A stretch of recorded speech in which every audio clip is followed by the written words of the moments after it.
Okey, Assalamualaikum semua. Ah, bagi yang ada soalan tanya, dia dah place dia punya robot dia dah place dia punya EA, Expert Advisor, tapi kenapa tak jalan?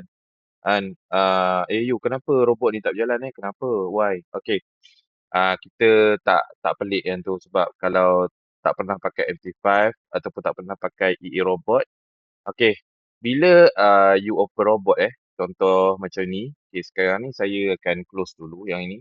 Saya nak close yang ni, saya kena buat auto off, close, then okey, saya akan tunjuk macam mana saya masuk. Klik 2 kali.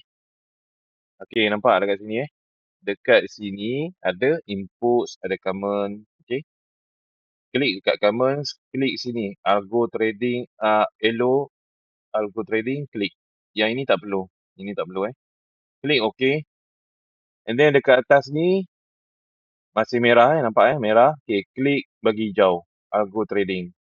Baru dia akan berfungsi. Okey, kalau untuk model yang saya ni, flagship Command Edition ni, dia akan scan dulu.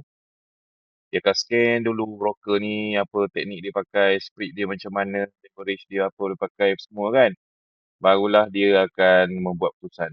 Okey, boleh faham macam mana untuk masuk entry? Baik. Assalamualaikum.